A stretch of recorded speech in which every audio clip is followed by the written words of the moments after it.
नमस्ते दोस्तों, आप सब कैसे हो। आशा करती हूँ सब अच्छे होंगे भगवान जी के आशीर्वाद से। आज जिस एकादशी के बारे में मैं बोलूँगी वह है पांडवा निर्जला एकादशी। तो आज क्या है पांडवा निर्जला एकादशी, इसको हम भीमसेनी एकादशी के नाम से भी जानते हैं। तो चलिए शुरू करते हैं। ज्येष्ठ शुक्ल पक्ष के यह निर्जला एकादशी व्रत के बारे में ब्रह्मवैवर्त पुराण में श्री भीमसेन वेश संवाद में वर्णित है। महाराज युधिष्ठिर ने बोला, हे जनार्दन, मैं अपरा एकादशी की पूरी महत्व श्रवण किया है। अब ज्येष्ठ शुक्ल पक्ष की एकादशी का नाम और महत्व कृपापूर्वक हम मुझसे कहने की कृपा करें। श्री कृष्ण ने बोला, यह एकादशी का व्रत कथा महर्षि व्यासदेव ही आपसे वर्णना करेंगे, क्योंकि वह सर्वशास्त्र के अर्थ और तत्व पूर्ण रूप से जानते हैं।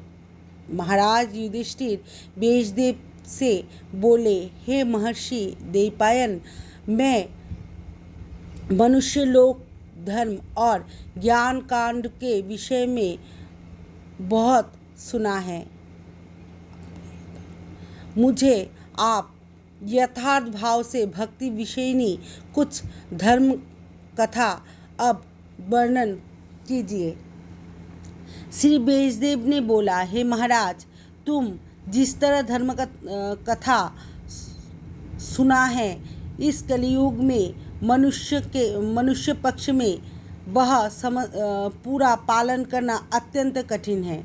या सुख, सामान्य खर्च, थोड़े से कष्ट संपादन किया जा सकता है, परंतु महाफल प्रदान करना एवं पूरे शास्त्र के स्वार्थ स्वरूप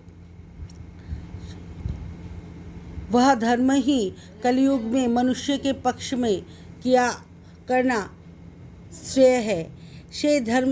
वह धर्म कथा अब मैं वर्णना करता हूँ, सुनिए। उभय पक्ष एकादशी के दिन भोजन ना करके उपवास व्रत करे। द्वादशी दिन में स्नान करके शुचि शुद्ध होकर नित्यकृत समापन करके श्री कृष्ण की अर्चना करे। इसके बाद ब्राह्मण देव के प्रसाद भोजन करे। अशुचादि में भी इस व्रत का त्याग ना करे। जो व्यक्ति स्वर्ग जाना चाहता है, उनको पूरे जीवन इस व्रत को पालन करना चाहिए। पाप कर्म में रत हो एवं धर्महीन व्यक्ति यदि इस एकादशी के दिन भोजन ना करे तो वह यम यातना से मुक्ति पाते हैं।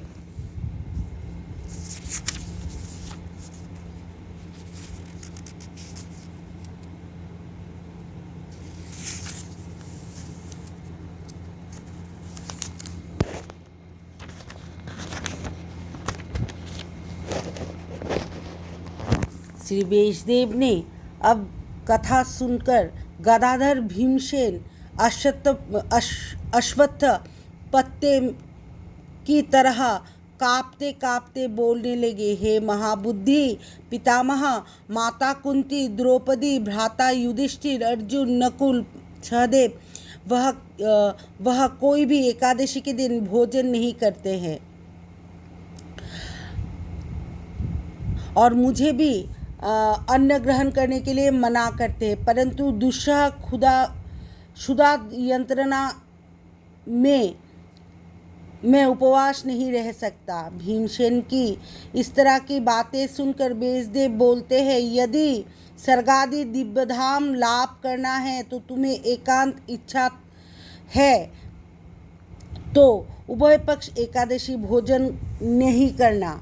तदुत्तर भीमसेन ने बोला, मेरा एक निवेदन है कि उपवास तो दूर की बात है, दिन में एक बार भोजन ना करके मैं रह नहीं सकता, मेरे पक्ष में असंभव है, क्योंकि मेरे उदर में वृक्क नाम का एक अग्नि रहता है। भोजन ना करने से वह शांत नहीं होता, इसलिए हर एक एकादशी पालन करना मेरे पक्ष में नहीं है। हे महर्षि, साल में एक एकादशी पालन करके मैं दिव्यधाम लाभ कर सकता हूँ। ऐसा कोई एकादशी कथा आप मुझसे बोलिए। तब बेसदेव ने बोला, ज्येष्ठ माह के शुक्ल पक्ष एकादशी तिथि के दिन जलपान ना करके संपूर्ण उपवास करें।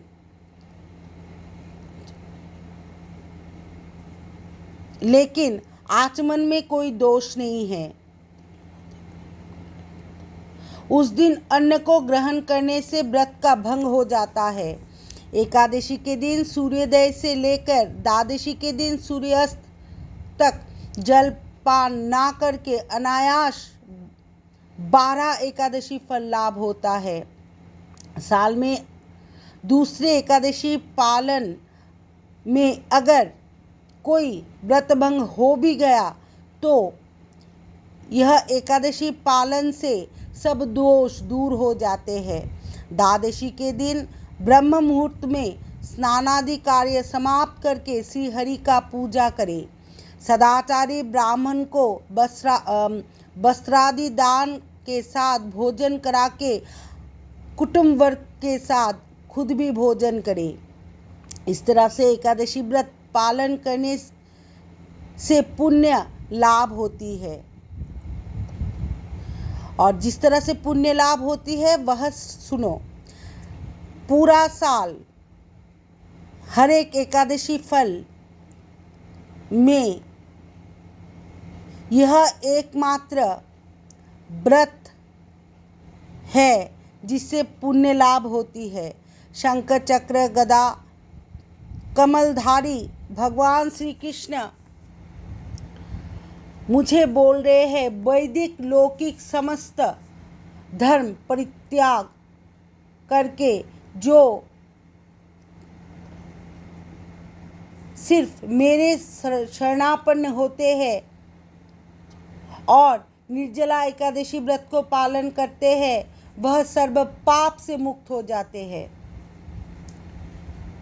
विशेषकर कलियुग में धन संपत्ति दान के माध्यम से सद्गति या स्मार्ट संस्कार में के माध्यम में यथार्थ कल्याण लाभ नहीं होता है। कलियुग में द्रव्य शुद्धि नहीं होती। कलियुग में शास्त्रोक्त संस्कार विशुद्ध नहीं होती। इसलिए वैदिक धर्म कभी भी सुसंपन्न हो नहीं सकता। हे भीमसेन, तुमको बहुत सारे बातें बोलने के बाद भी कुछ बोलना जरूरी है क्या? तुम उभय पक्ष के एकादशी भोजन ना करना। यदि इसमें तुम असमर्थ हो तो ज्येष्ठ माह के शुक्ल पक्ष के एकादशी अवश्य निर्जला उपवास करना। यह एकादशी व्रत धन धान्य पुण्यदायिनी यमदूतगण